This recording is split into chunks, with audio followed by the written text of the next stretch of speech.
Happy to have with us Mr. Prashant Sharma, founder and CEO of Coder Edge Technology Private Limited.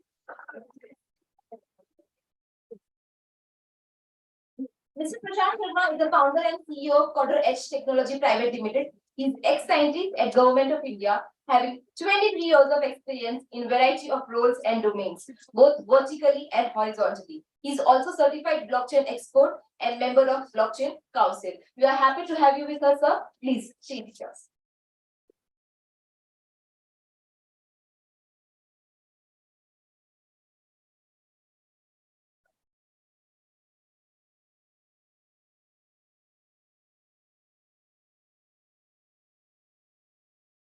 Good afternoon, everyone. Sorry, I couldn't make a presentation. Yes, it's a usual, very casual thing that businessmen are supposed to be very busy.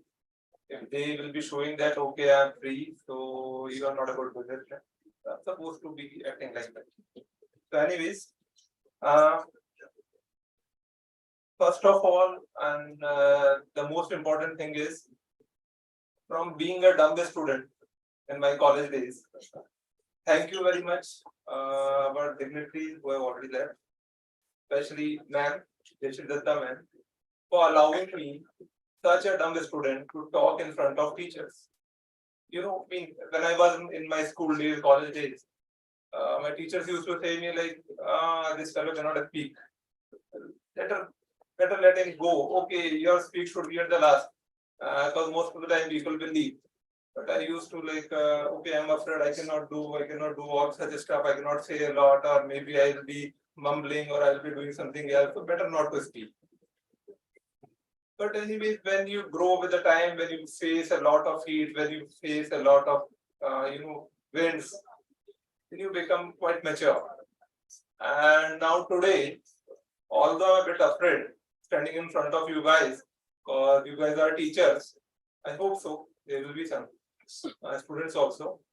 But yes, I'll try to deliver my best. So thank you very much. Guru Sakshat Param Brahma, Tasmai Shri Guruve Namah. Why I'm saying so, that working as a software developer for some 6-7 years, then working as a scientist in Government of India for 13 years, and now as a businessman, as an innovator. What I've learned in precise is that being a scientist, I can innovate certain things. Being a leader, I can create a community. Being a bureaucrat, I can govern the community. Being a businessman, I can make money. But being a teacher, I can create everyone. I can create a leader, I can create a bureaucrat, I can create a manager, I can create a businessman, I can create anyone. So teachers are very important. And that is why it should have been said always that Guru Sakshat Param Brahman and Tasmai Shri Guruve Namah. So my highest regard to all the teachers who are sitting in front of me and all the other teachers who are sitting on the other side of camera attending this program from this Pan India approach. And as my topic says that next generation managers in the age of artificial intelligence, the teachers are quite important. As I'm already saying that teachers create leaders, teachers create bureaucrats, teachers create businessmen. So teachers are also creating managers. And being a businessman, when I take interview of an MBA student or maybe a manager who is coming to my company, what is my expectation? He should be good looking. Yes, of course he should be. And he or she should be well dressed. Yes, of course. And he or she should be well spoken, English, fast, blah, blah, blah.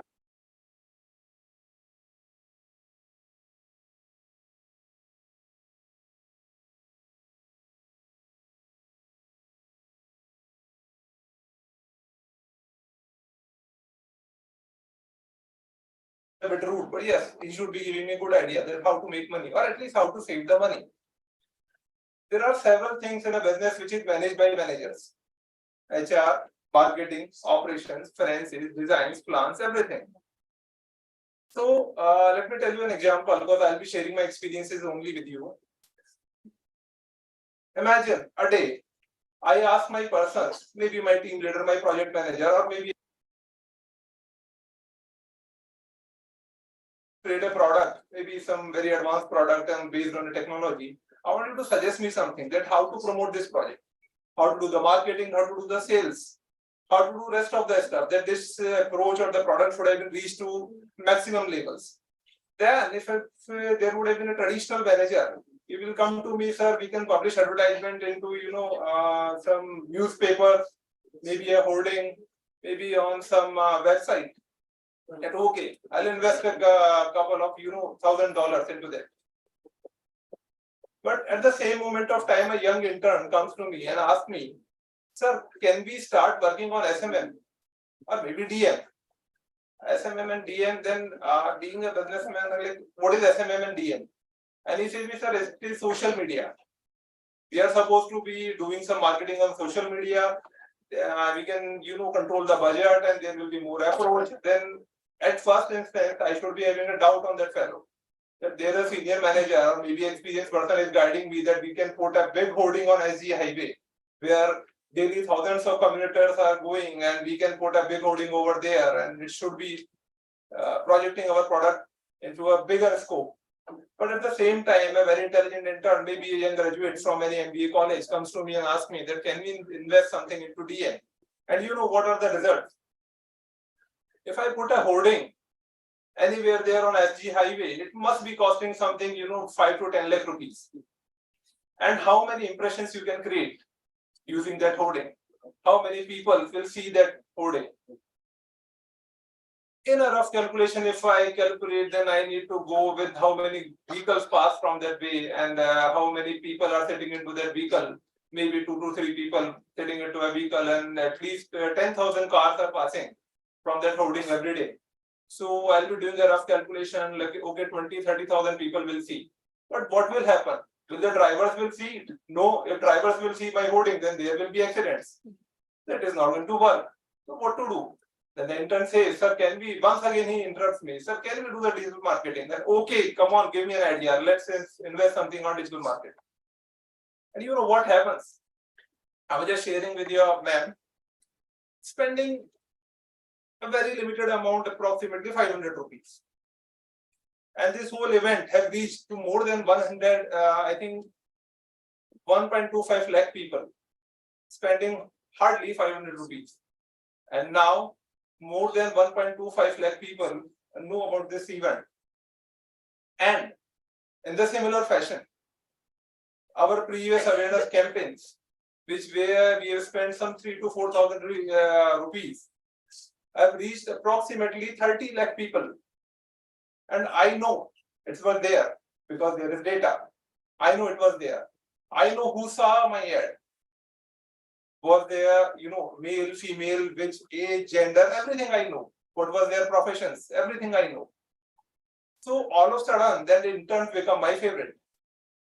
And he or she comes to me and asks me and say, me, sir, what was the result? And I was amazed to hear this.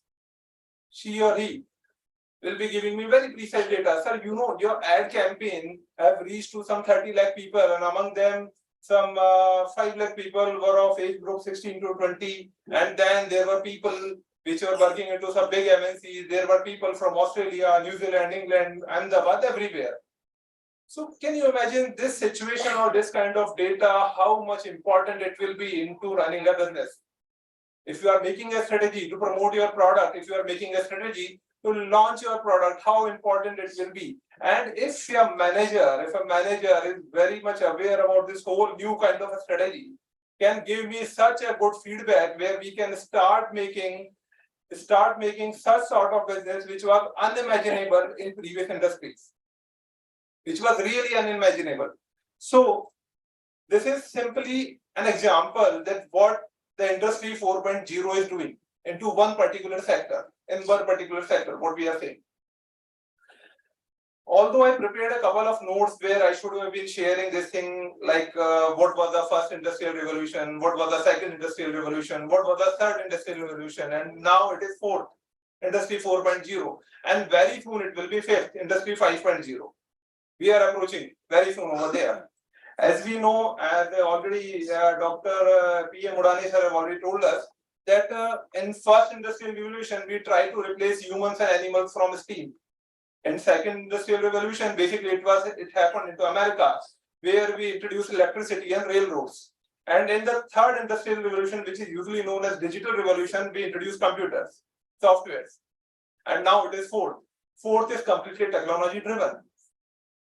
You know, the best or the what is the most important part of industrial revolution is, with every generation demand changes. Every generation demand changes. You like when it was the first industrial revolution, there were some rich people, very capitalism was there, and they were always thinking of making more product, more revenue, more money. So at that moment of time, animals and human beings were a hurdle. So they start introducing machinery into their own business model, and then when it was the second industrial revolution, when machinery was always there, so they started looking for unexplored areas. So they made a railroad network where they can bring their business to some unexplored area, maybe from east coast of North America to the west coast. And then it was third industrial revolution, where computers. Of course, computers was in third industrial revolution. When we saw our first computer, it was doing mere an accounting thing, maybe creating some accounts, some balance sheets, some P&L accounts, and everything okay. There was a very good software named the Excel, as you all know. So Excel sheets were there. People used to do some data entry, create some good charts. Data visualization was there, and it was doing better. But our certain visionaries, especially the tech-driven visionaries like Mr. Bill Gates, Larry Page, Elon Musk, Jeff Bezos, Narayan Murthy, Shiv Nadar, Ajit Premji, lot more to come. So all of these visionaries started investing into technology. As you all know that many of you people have heard about ChatGPT or OpenAI, what we are using. So this technology didn't got invented today. The work on this technology started 20-25 years back. And it took 20-25 years to develop that kind of technology, which was OpenAI. We used to know about this technology, that artificial intelligence will be there in future. We will be working on that. But you know what is the biggest surprise? Now it is there into our mobile. You can access OpenAI or ChatGPT into your own phone. So AI is there in your own hand. So there were certain visionaries who invested into this technology, and they have made this technology accessible for us. But what is expected from managers?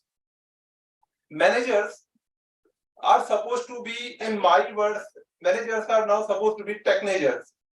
Although it's a new word, but technegers is something, a mix of management and technology. As I just told you, that if that young intern came to me and asking me to start investing into digital marketing, and since I opted his approach and I can at least figure it out that what was missing and where should I be investing more, then I can definitely increase my own business. But the thing is that this is not the only area, the digital marketing or maybe the marketing field, where the technology is required. Imagine a day you need to hire a person. Maybe you guys might be training certain HR managers over there. You want to hire a person. And my company published an advertisement that, okay, I want a programmer, maybe a marketing manager, maybe a sales manager, anyone. You know what problem I'm facing when I put a hiring? I basically publish it on Indeed or maybe Naukri.com, or there are a lot of companies which are publishing. When you apply for the job and I start looking for a candidate, then there's not a perfect match. What I expect that there are 10,000 CVs into my email. I want preferably take all those 5-10 CVs in which the candidate is exactly matching my requirement. Maybe not only your domain of expertise, your place of living, what is your expected salary, how early you can join, how much experience you have. Your experience should be relevant to my requirement, and the most important part is how reliable you are. This much information is required from my HR manager before hiring you guys. So the problem is this: if there are 10,000 CVs, and if I let a person sit on a computer and start working all the received CVs, he would have been preparing an Excel if he will be very technical person that, okay, this is an Excel file, sir. And there are some 10 CVs which are expecting this much salary. There are 10 CVs which have done BCom, BA, or BSc, whatever it is. But imagine a day if I have an artificial intelligence system which can read a CV, figure it out the precise metrics that what is required, and the AI can figure it out that these are the 10 candidates which will be the best suitable for you. They will be accepting whatever offer you will be giving them. Then how much my work will get reduced. And this is what I expect from my HR manager. Being a technocrat, being an innovator, if I suggested to my HR manager that Mr. XYZ can implement this kind of technology, then he or she will be asking me, sir, is it possible? Is it possible that can we do it that way, that AI can do this stuff, the AI can do that stuff? Is it possible? So at that time, being an entrepreneur, what I'm expecting from you guys, like a manager in this industry 4.0 is supposed to be accepting the new technology. He should have been driving this whole business model on the new era. And what is the new era?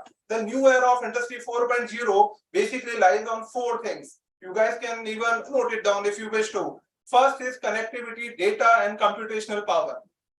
Connectivity, data, and computational power. When you talk about connectivity, when you talk about data, when you talk about computational power, there are very key good keywords like cloud technology. Cloud technology, you guys may not be aware of that, or maybe a few people among you might be aware of that. Cloud technology reduced my company the cost of implementation of the infrastructure.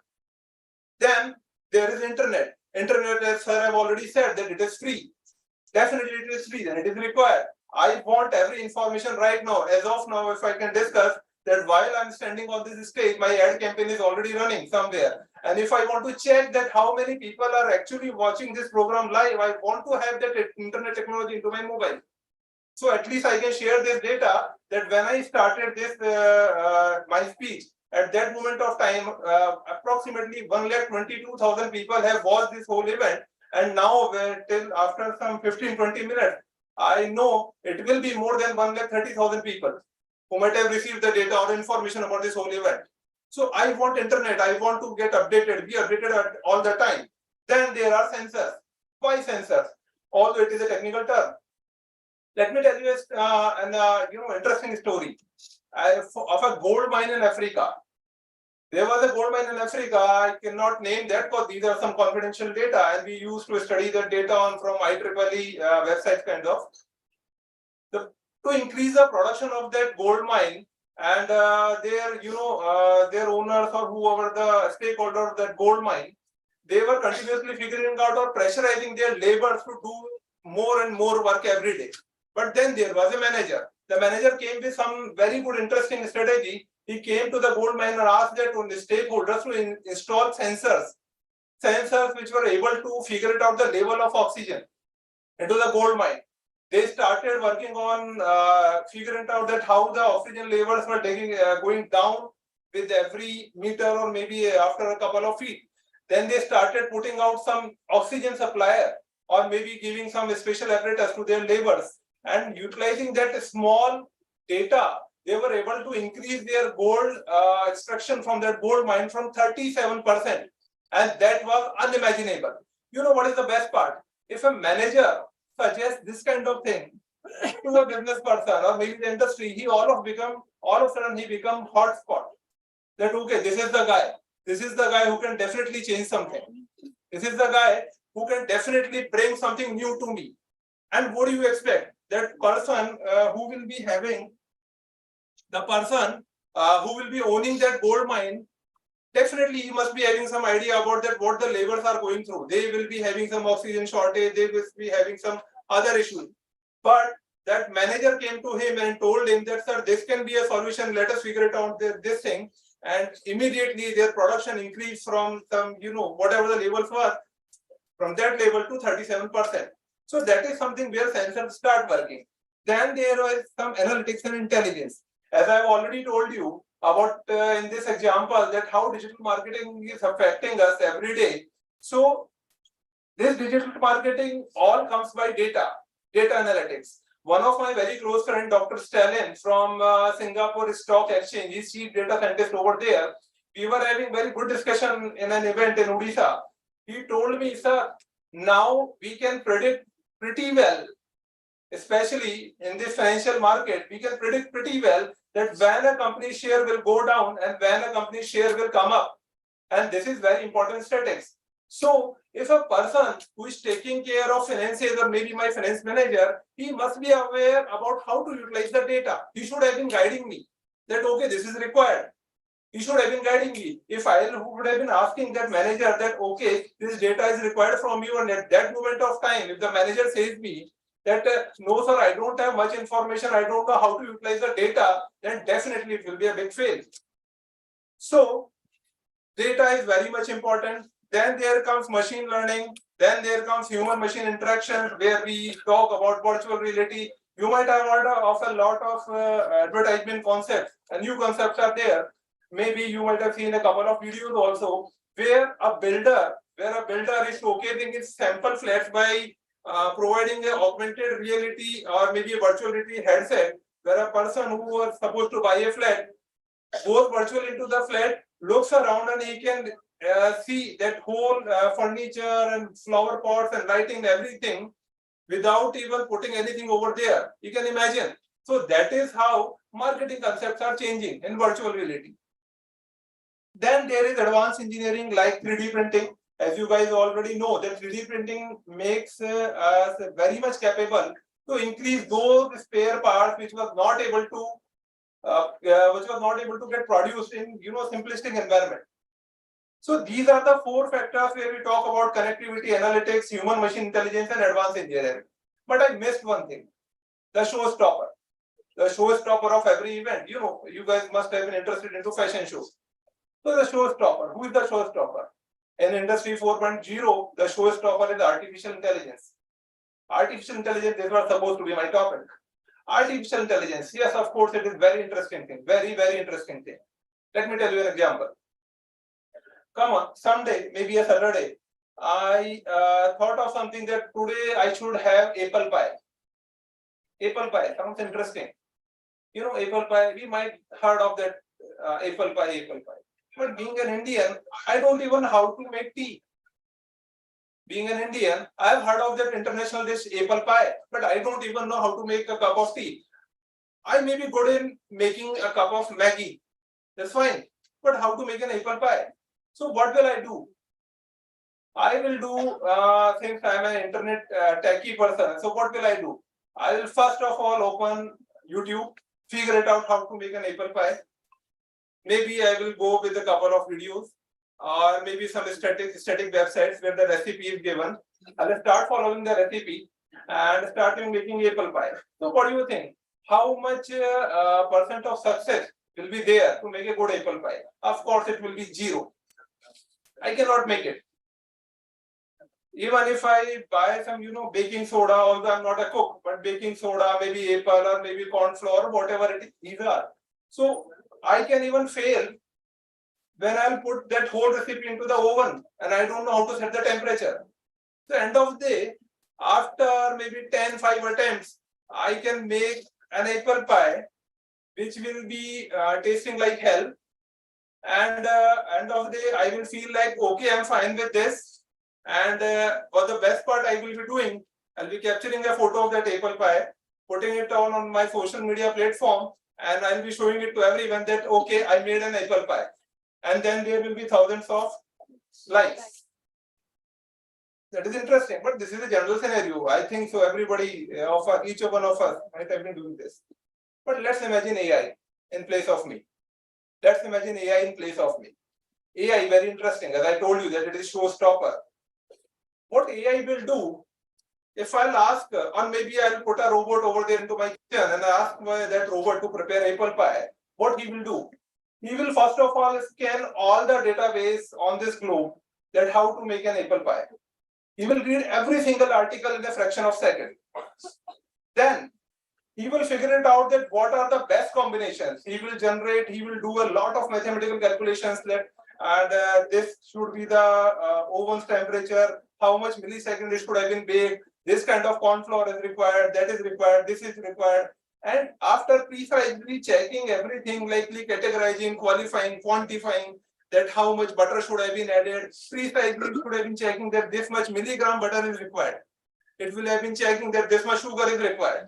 And after utilizing, after accessing all the resources, he will definitely make such a best apple pie, which will none of the chefs across the globe, I'm sure, none of the chefs across the globe can ever make that sort of tasty apple pie. Sounds interesting, very interesting. But you know, what is the problem? The darker side of that strategy. That when AI is good enough to learn the recipe of apple pie from across the globe, and the controlling thing is this: I have to tell that robot to make that apple pie. I have to tell that robot that make that apple pie. But what if someday robot himself start thinking that I should make, you know what, some Hyderabadi biryani? He himself decides. I'm out of there into the office. I came back to home and I saw Hyderabadi biryani for some 10,000 people. And like, what is this? AI is working. That is, you know, surprising part. Beyond making it funny, what is the other side?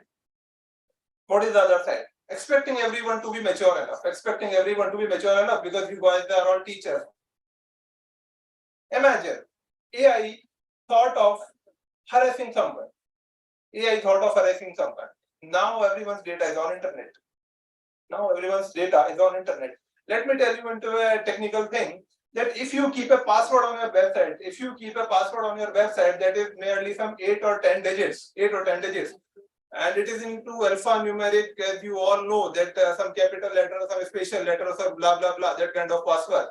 If you want to break that password using the most proven technology that is known as brute force algorithm, it will take millions of years to break that password. Millions of years. A man or a woman to break that password. Millions of years. But now there is a very special computer, namely quantum computer. I'm sure you guys might have heard of that. Quantum computer can break that password within few milliseconds. It can break. So let's start the story. AI have decided to harass someone. So what AI will do? It will run your phones, it will check your data, it will collect everything from globe about you, your bank account, your details, your social media handles, your friends, your whatever it is. Even a hacker is not required. Because AI have decided to harass you. And there is no authority to control that fellow. So it is dark, it is good. But AI is part of our life. It is there into our pocket. We are utilizing it. Even when I'm talking to you, will you believe that is stuff that whatever statement I am giving from this mic, it is being recorded into your phones. You don't even know about that. And there is an agency, there is a company, maybe Meta, maybe Google, or maybe any other company, is already listening that data, and you will get those kind of similar ads or posts or whatever details are on your mobile phone immediately. After this event, you can check it. It is listening, it is doing everything around you. So the point is this, that of course we are living into an era where the technology, what used to be a science fiction, is now there into our pocket. So what is the role of a manager? A manager is there who should be allowing the business person to leverage that data, leverage the technology. Another interesting example, let me tell you, very interesting thing, that I posted an ad into Meta platform. That ad was stating something like ignite your community business. It's a very simple English statement. Anybody can understand. Meta people are having an AI on their own server. They blocked my ad. And I received a notice from Meta people that your ad is against the community standards, and they blocked my whole company. That now we cannot run the ad. And I sent them an email that, okay, this ad is very straightforward. What is the problem? Ignite your community business. What is the problem? But their AI engine was good enough to identify there were few words: ignite, community. So Ignite community can be a dangerous thing. So they immediately blocked my ad and sent me a notice.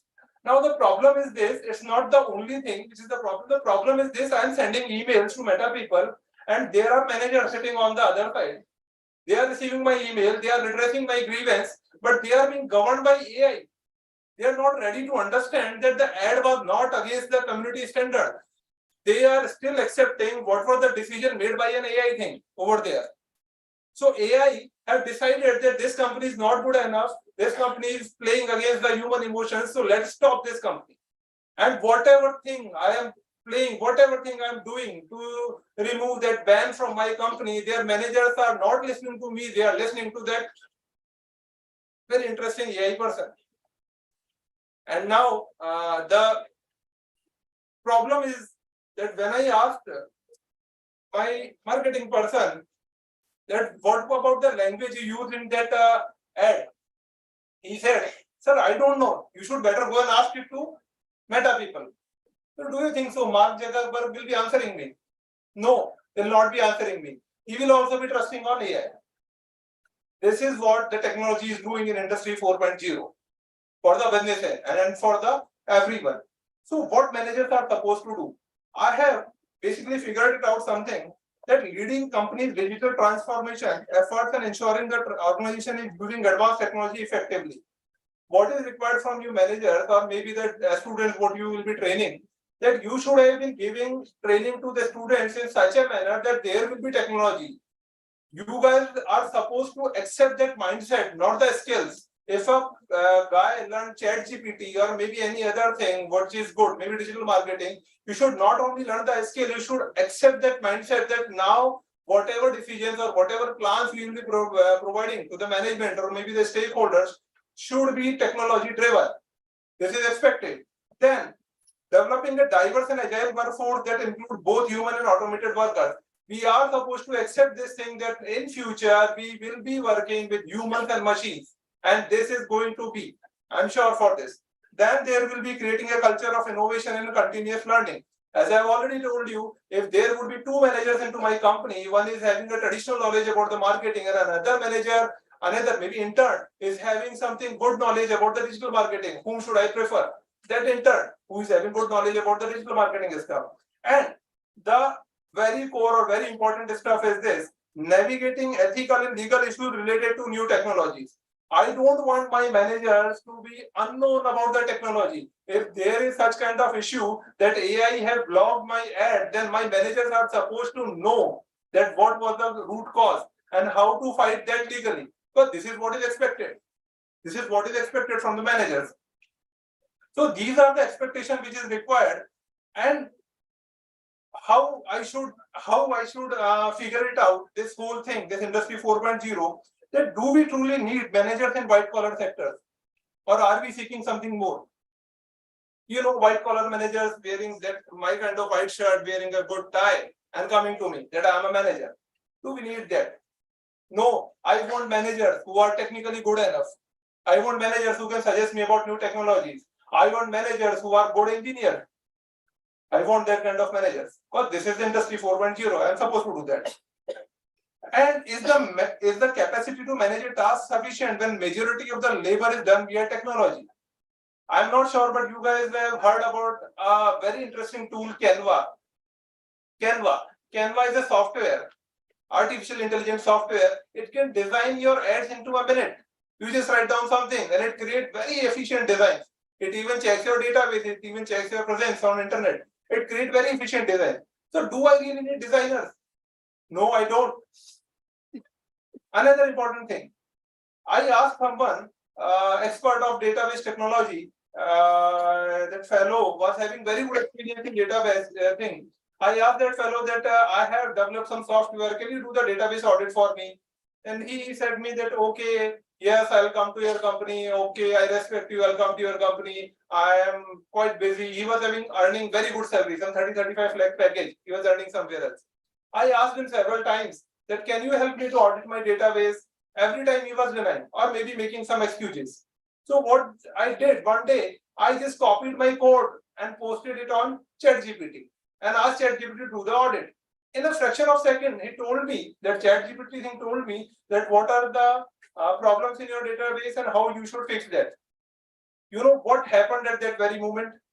A person's job of 35 lakh get lost. A person's job of 35 lakh get lost. Why? Because next time I will hire a fresher and ask him to better learn the ChatGPT rather than learning the database. That's how Industry 4.0 is moving. And that's what is required. We can't be unaware of the fact. We should learn in this era. We should learn in this era. Don't ever close your eyes. Don't ever close your ears. Don't ever close your senses. Learn with everything. Learn what is happening around you. Just don't attain the degree. Or just don't train your students to be a manager. Ask them to be TECHNEGERS. Ask them to go with the technology because the time is changing. And trust me, Industry 5.0, which will be fourth industrial revolution, where machines will be sitting next to you. Machines will be sitting next to you.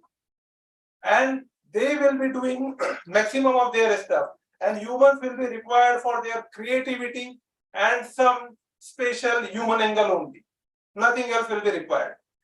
And as we have already discussed that what happened exactly in first industrial revolution, second and third, you know what happened? Everybody tells a good story, but let me tell you a bad story about that also. In the first industrial revolution, they replaced humans with machines. The thing was already there. In the second industrial revolution, when it happened into America, they created railroad networks and standardization. The focus was on business, not on the mankind. In the third industry, the third revolution, digital revolution, when accounting basically become a managerial thing or the computer thing, then who lost the job? Accountants. So now the fourth is there. What exactly happened behind all these revolutions are the gap between the rich and poor started increasing with every revolution. You know what is going to happen in Industry 4.0 and 5.0? Low skills, low pay. High skills, high pay. So all of you guys are advised to attain as much as skills, as much as you can. This is going to happen. This is going to happen. Keep my word. I will be finishing it very soon. Let me tell you once another example. Cipla, you might have heard of that drug manufacturing company. Cipla, we might have bought some medicines over there. Cipla was facing very challenges, rising challenges about pricing cut, growing competition, a lot of things Cipla was facing. They are having a very good plant in Indore, MP. Cipla Indore, very excellent plant they are having. So since they were their business was continuously going down, and they were not able to do with all the traditional approaches, they were not able to figure it out that how it should have been done. They hired a person, I think Geetika, Dr. Geetika or something, CTO. That Dr. Geetika joined the company as CTO and they deployed a system, digital automation analytics. As the name sounds interesting, the system was also interesting. They implemented Industry 4.0 standards into Cipla factory over there, and there are 22 delivery centers across the India where they started using artificial intelligence and IoT and other these technologies what I've already mentioned. In only 1 year, they were able to reduce cost of their products 26%. It is huge. It is really huge. 26% reduction in cost, and then productivity got increased by 23%. Then the quality of their medicines got improved by 300%. And the most important part, which is the basically riding factor for every industrial revolution, which is basically the biggest riding factor for every industrial revolution, that is the demand. What is the demand for nowadays? The demand is climate, green energy, renewable energy. So Cipla plant was able to reduce their energy requirement by 28%. That is how Industry 4.0 have made a difference in industry. And there is a company, namely McKinsey. Hope so. I hope so. You guys might have heard of that company. That is one of the biggest consultancies across the globe. McKinsey has come up with a solution, namely Golden Lighthouse Project, Global Lighthouse Project. where they are promoting all those industry which are ready to deploy Industry 4.0 standards there into their own production environment.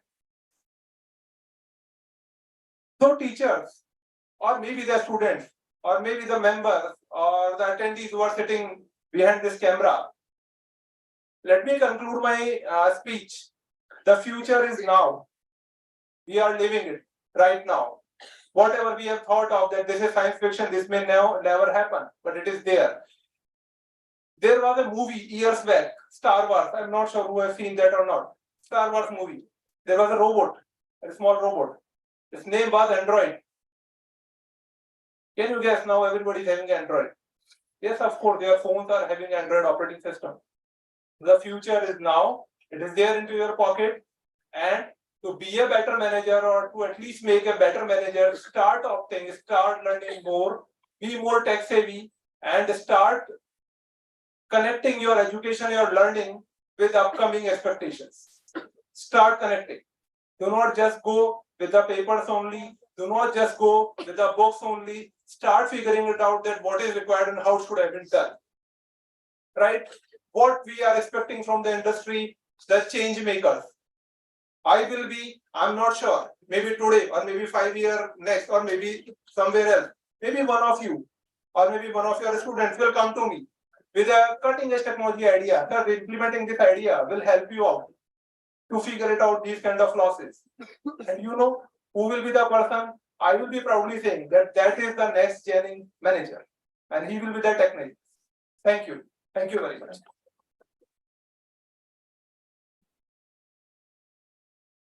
Thank you so much, sir, for an enlightening remarks. It was full of enthusiasm. It always seems impossible until it's done. On this note, let's conclude a remarkable, memorable first day of International Faculty Development Program. On behalf of the Institute, I sincerely thank all the dignitaries and the keynote speaker for being with us and enlightening us with their enthusiastic remarks and presence. We shower our heartfelt gratitude to each and every, all the committees and committee members who directly or indirectly contributed in executing the entire program. Special mention to Dr. Jeshu Datta ma'am and Dr. Pradeep Mishra for executing this program on a very smooth and motivating note. Again, it was wonderful to have you all on this first day of International Faculty Development Program. Thank you from the bottom of our heart for spending your valuable time. So hold on to your memories for this program and keep moving for a better tomorrow. Until we meet again, we bid all adieu, head held high in pride. Thank you so much for your presence, guys.